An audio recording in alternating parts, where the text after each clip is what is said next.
মাঝারি তাপপ্রবাহে বিপর্যস্ত জনজীবন। বেলা বাড়ার সাথে সাথে পাল্লা দিয়ে বাড়ছে তাপমাত্রা এবং কমছে বাতাসের আর্দ্রতা।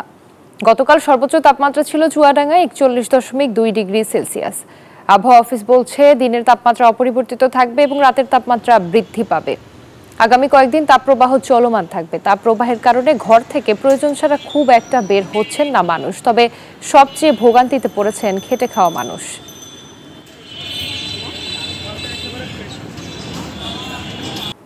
রুবা, রাজশাহীতে মাঝারি তাপপ্রবাহে বিপর্যস্ত জনজীবন। বেলা বাড়ার সঙ্গে সঙ্গে বাড়ছে তাপমাত্রা এবং সেই সাথে কমছে বাতাসের আর্দ্রতা।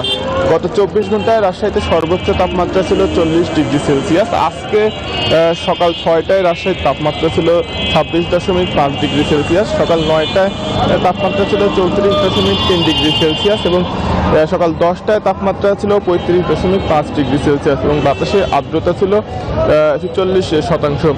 তবে বেলা বাড়ার সঙ্গে সঙ্গে কিন্তু রাজশাহীর তাপমাত্রা বৃদ্ধি পাচ্ছে। আমরা রাজশাহী আবহাওয়া অফিসের সঙ্গে কথা বলেছি, তারা জানিয়েছেন যে দিনের তাপমাত্রা অপরিবর্তিত থাকবে এবং রাতের তাপমাত্রা বৃদ্ধি পাবে। আগামী কয়েকদিন তাপপ্রবাহ চলমান থাকবে এবং বৃষ্টির কোনো সুসংবাদ নেই বলে তারা জানিয়েছেন। আজকে মাঝারি তাপপ্রবাহে রাস্তাঘাটে লোকজনের সংখ্যা খুবই কম দেখা যাচ্ছে। প্রয়োজন ছাড়া সাধারণ মানুষ কিন্তু ঘর থেকে বের হচ্ছেন না। বাইরে বের হওয়ার সময় অনেকে ছাতা ব্যবহার করছেন, এর ফলে চরম ভোগান্তি নিয়েই কিন্তু দিন পার করছেন দিনমজুর রিক্সা চালক পথচারীরা।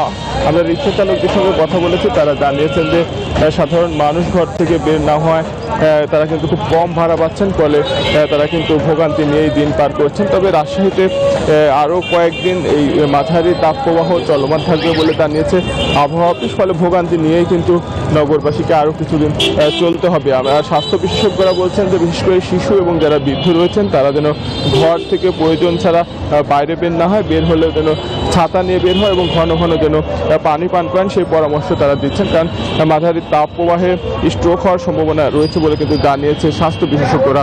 আর এই মুহূর্তে আমরা রাজশাহী সাহেববাজার 0 পয়েন্টে রয়েছে। এখানে কিন্তু অন্যান্য স্বাভাবিক দিনে প্রচুর মানুষের আনাগোনা থাকে, তবে তাপপ্রবাহের ফলে কিন্তু মানুষজনের আনাগোনা রাজশাহী শহরের অন্যান্য জায়গার মতো এই জায়গাতেও একেবারে কম বললেই চলে। এই ছিল রাজশাহী থেকে সর্বশেষ রুবা।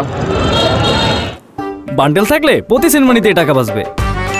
বিকাশ সেনমানি বান্ডেল কিনে জিতুন প্রতি লেনদেনে।